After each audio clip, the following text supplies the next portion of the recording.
Welcome to the Disability 24/7 podcast. I'm Kyle Pigman. And I'm Christine Brown. And I'm Lindsey Evans. We're here today to share updates on what's happening and what has gone good too. Christine, do you want to start? Well, there has been some big talk about fraud, and I will say that I'm coming up with ideas of how we could teach the elected officials ways of reducing fraud, like having the face on the food stamp card is one idea, so it matches the driver's license or state ID. And also a second idea, having co-signership to when you go see your doctors.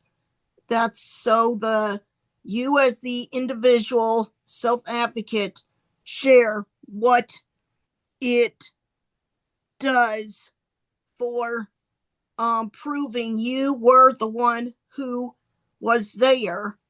Mm-hmm. And if they have a guardian, the guardian could sign too as the backup. And then that's proof they were there and it's not fraud. I like that. I feel like it would help reduce the burden on people with disabilities too, because it doesn't add an extra barrier. It just adds a photo, Yes. Adding the photo on the Medicaid and Medicare IDs too. Photo on the Medicare and Medicaid IDs. Yeah. Or card. Yeah. Yes. I really agree, because how John Smith, that one word is like a huge word. And there could be millions. John or Jane Doe. So it's like have the face match the driver's license or state ID for the insurance cards and for your Medicare or Medicaid. Mm-hmm. And it can be updated every 4 years, I think, that like a driver's license. I wish it could be. They give cards every year. Again, I feel it's wasteful to send these paper, and if they had it like a credit card or a laminated card, insurance card, how those are made, right, then they wouldn't have this postage cost then. Where are these? Do you mind me asking you, Christine, where are these conversations? Because our audience might not know. Where are these conversations about like potential fraud in places like Medicaid, SNAP, EBT, stuff like that? Where are those conversations happening? It came from the legislature. And the thing is, they didn't have chips at all on the SNAP cards, the EBT for food stamps. So they're adding chips as one way. But I still think if you want to be for sure that it's the correct person, having the face on the back of that card is a second backup, because John Smith, that word is a popular word across the whole USA. And so which John Smith would it be? Okay. So that's why having the face on the back, and I'm the one who's thinking of these ideas. I haven't shared it with elected officials yet. I'm trying to think of solutions that I can give them that could reduce fraud, but it not be too much more work, because at the end, if the face was on the back of that card, even insurance card, and it matches the state ID or driver's license, then there's proof. Right. Where are the what bills are you seeing that this like fraud conversation is coming up? Is it still tied into the HB 315, the one that was like changed from the other bill? Do you know where they're asking for the fraud? They had it in the Senate Bill 315, that fraud thing, but this kind of idea was never addressed. Okay, I'm So they're thinking just of. trying to loop it in. I'm just trying to give ideas Yeah. because what they're going to do is have another moratorium Mm, after November 14th. They're going to hmm. do another. So why not we think of these solutions and give it to them? Right. So when they do come back to the table with something that is supposed to address fraud, but really kind of kneecaps people with disabilities, there are some ideas on the table. I think that's a good idea. Yes. Thank you, Christine. I'm going to let Lindsey talk about the Olmstead and the recent veto by Ohio Governor DeWine. Sure. I think Christine probably knows a lot about this too, and so do you, Kyle. So jump in as you'd like. But there was a recent work in the disability space. It's depending on who you ask if you're calling it an internal memo or an opinion memo. But it came out from the Office of Legal Counsel from the Department of Justice that basically said that there was no expectation in the Olmstead decision, which, as you two know, was has been passed for 27 years now. It's pretty well seated in our law. This opinion that came out basically said that there's no uninstitutionalization mandate in the Olmstead decision, which in plain language means that these lawyers are essentially trying to push the idea that you don't have to include disabled people in their communities and with their non-disabled peers, but that instead it's not mandated to do so. And this, unfortunately, if it were to become law, even though right now it's just a memo, if it were to become law, would essentially mean that more disabled people would be institutionalized. Because if there's no mandate to make sure people are institutionalized, right? It's like a chicken and an egg scenario. So if there's no mandate to ensure people aren't institutionalized first, the default in the law would be institutionalization. So, Christine, you feel like that's a good summary of this memo, or you have anything to add? That's a good summary. I just say this, they are not thinking about the difference in the cost because I Yeah. have a cost analysis sheet that explains what's the average monthly and annual for like a level 1 waiver, the self waiver, IO, Mm-hmm. passport, and all the waivers. Then what is the average monthly cost for a intermediate care facility, for the developmental center? Mm-hmm. And these these elected officials in the Justice Department don't know the dollar difference.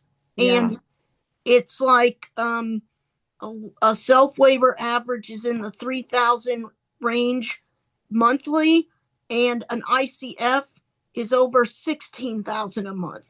And they love saying, we want it least costly. I would love them to eat the cake saying eat that, because it's like eat those words. Yeah.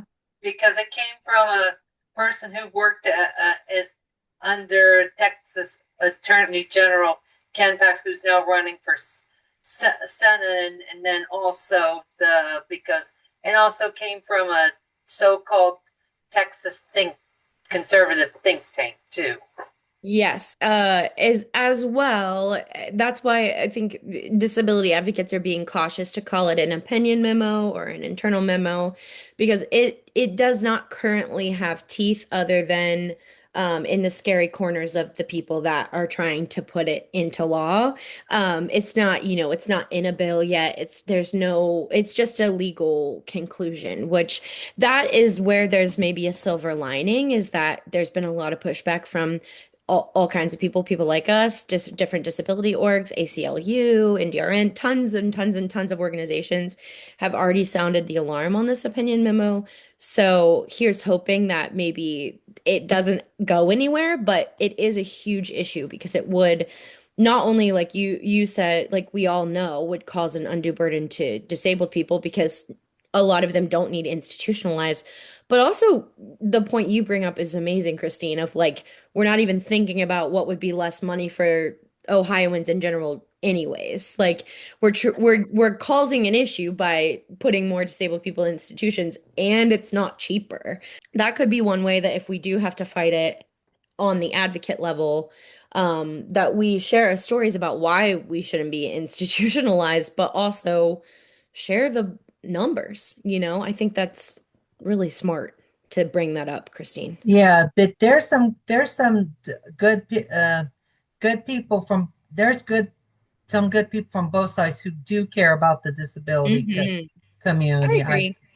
because if I would had my way, if I was I would I would brought them to Capitol, summoned them to Capitol Hill, and then forced them to testify in front of disability advocates. It's hard too once you see that sea of people to not feel the human impact of it, you know? Like a big bunch of us came out for the Senate bill when it was still, goodness, what was the number?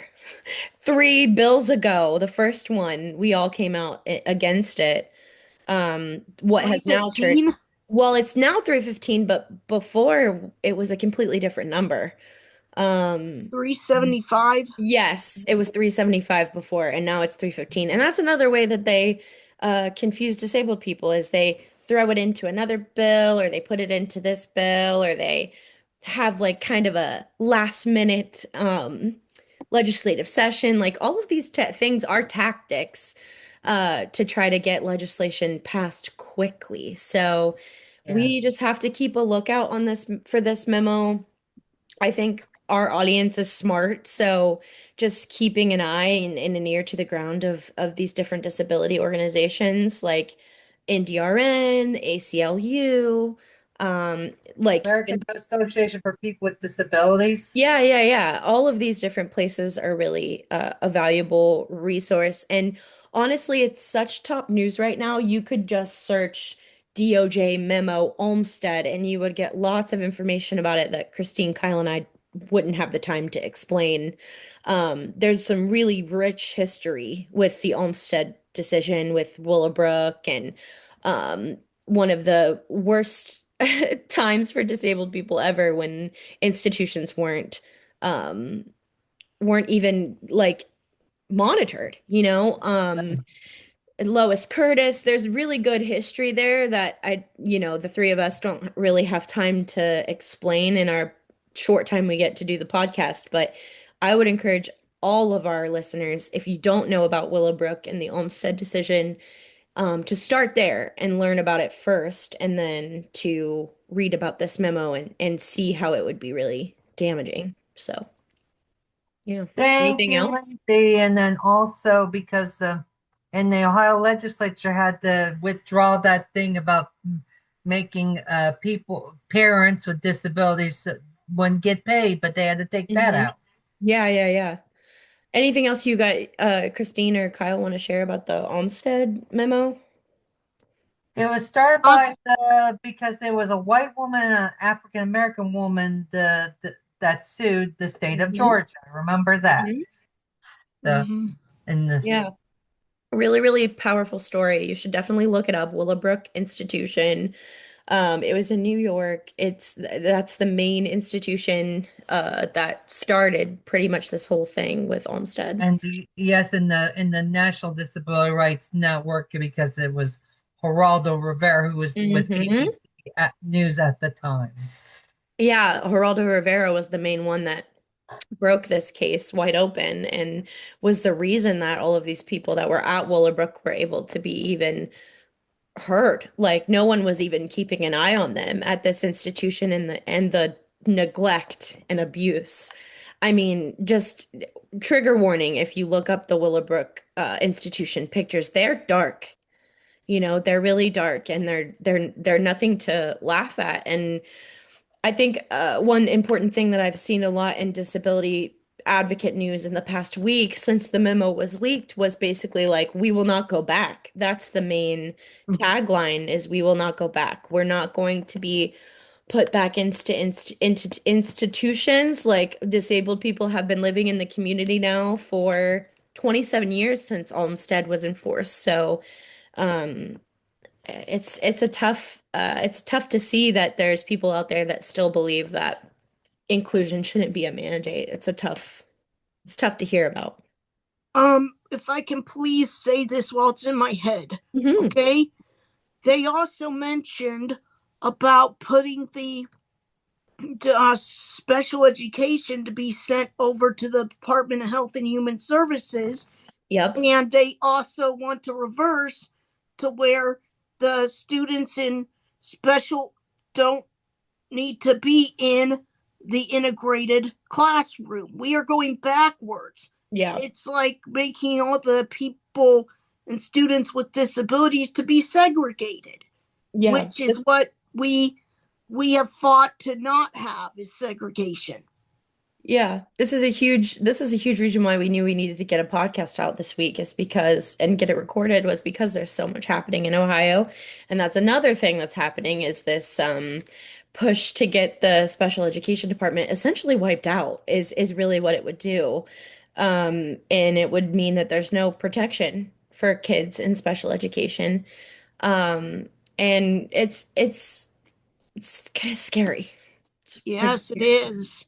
You'll also see tons and tons of organizations speaking out on that as well. I'm sure Nye Songer Center has done stuff. Kyle and I's organization, Disability Rights Ohio, has spoken out in a Yes, joint statement. NDRN, ACLU. I mean, it's yet University of again, Cincinnati, you said too, and yep, other 67 you said around the country.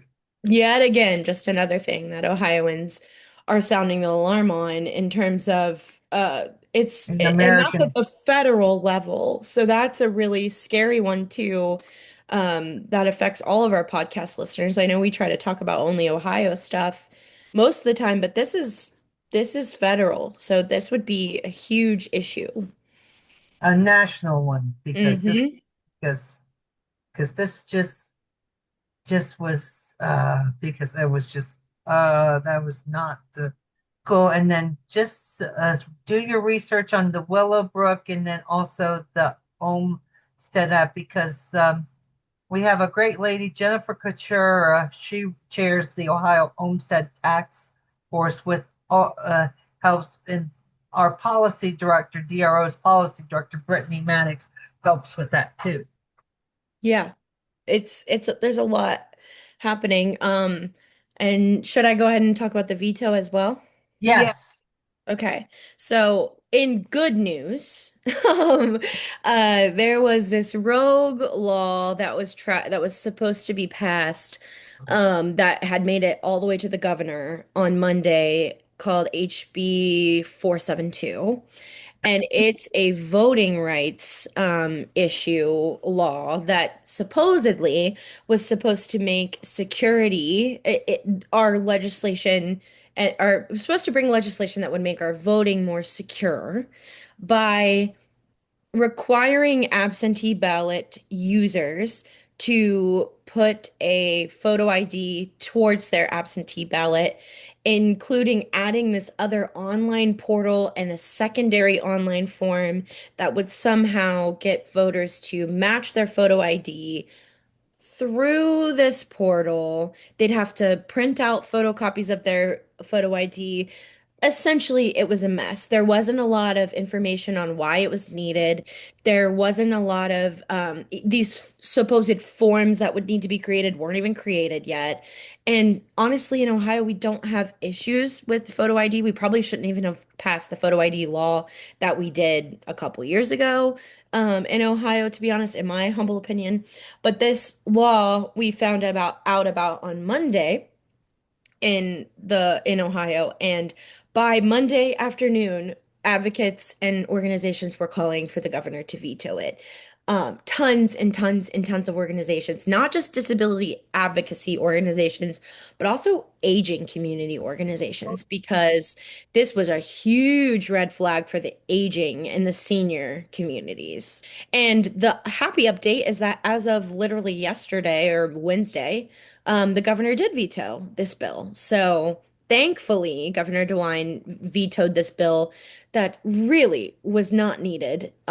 It would have just caused a burden to people with disabilities who vote absentee, to senior senior citizens who vote absentee. I mean, imagine trying Or to the teach working class that are or working and they yep, want to do absentee. They don't want to have to go in there yeah. and vote physically because they're busy working. Yeah. And imagine trying to teach the entire aging population in Ohio a whole separate portal and how to fill out this extra form and how to photocopy their IDs. Like it was so unreasonable. And then imagine telling someone with a very intense, intellectual disability that now they have to find a way to get this online portal filled out. I mean, it was just unnecessary. It would have absolutely disenfranchised. It would have absolutely disenfranchised mostly mobility people with no mobility issues and seniors, especially. So huge, huge, huge, huge red flags are in this bill that thankfully the governor has vetoed. And that we just found that out on Wednesday. So we're celebrating that because that would have been a huge knock on voting rights in the state, at least.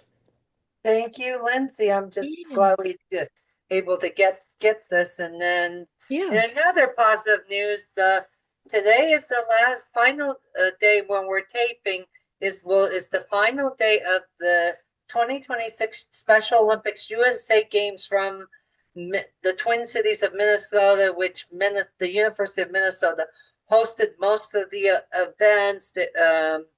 Team Ohio and other delegations had the chance to shine, along with the District of Columbia, and then there's two different California designations: NorCal and Northern California, and Southern California for and then the newest one is Nevada, which broke away from Special Olympics NorCal to create their own Special Olympics. Kudos to them, and everybody did so well in the different. And then ESPN will be showing that review show on the 25th of July from noon to 1 on ABC. But the people who couldn't be in Minneapolis, they've been able to watch it on the ESPN Plus or ESPN Select for the athletics, track and field, powerlifting, and the swimming events, which I am the one who likes the swimming events, and there's been record lots of records and broken and medals and ribbons, and we've had and lots of great athletes, and even Dana Schultz from Wisconsin. She's been known as a snowboarder, and she did was a broadcaster for years, but she did come back to do the track, and she won a silver in the 100 meters, and she did very, very well in the other events like the long jump and another event because a snowboarder trying a new sport. Amazing. I can also say that I did the 100-meter run for the first time and I got second. That was, and my parents came and watched me, and they FaceTimed my brother and he turned it around so he could see it. And so were some of my coworkers saw me. And I also did the mini javelin, and I got fourth in that one. That was the first time out of sixth. So fourth is not bad. It was the first time. But yeah, I was just energized. I wanted to get through, and that's on Facebook and stuff. My meet, but it was so great, and of the experience for the first time doing that. So now I've gone from walker to runner. I'm glad for you at the recent 2026 state summer games, in which I couldn't compete this year, but I was happy to try a new sport, bocce, which I won third place at the regional, and then at the Andrus Classic. That's through the Columbus City Schools. Sherry Andrus started the Columbus City Schools Special Olympics in 1986 because of her son Jason has Down syndrome. He still competes to today. And I was very happy with doing bocce, winning the third place at the state regional, and the Andrus Classic. But my goal is hopefully to be back bowling next year, and one day I will make the USA Games for Team Ohio, because the the Special Olympics USA Games will be in Cleveland in 2030 and then in Nashville in 2034. That's so exciting. Thank you, Lindsay. I just wanted to make sure I let you know. If we do we have any other things, and if we don't, we can start wrapping it up. And I appreciate Lindsay for coming on to talk about the Olmstead and what the Ohio Governor Mike DeWine vetoed, that election law. Yeah, yeah, happy to be on to explain stuff, and always good to chat with you guys and not just be in the background. Definitely. And also, and do your research on the Willowbrook and the Olmstead decisions. And Yep. It's a lot of information to explain. I'll put some links of stuff that people can research in the YouTube description on YouTube whenever this gets posted, so that people can click on links and read more. Thank you for this time, and we thank you all for listening today, and please share this with your friends and allies, because we would like your support. Definitely. And also, and next, because it'll be the 250th birthday of America, because I wanted to because it's the 250th anniversary. And thank you for watching and listening to this podcast. And Lindsay will have everything. And thank Lindsay for being our producer and friend and more. Thanks, everybody. Thanks for listening, and we hope you have a good day. Thank you. Bye.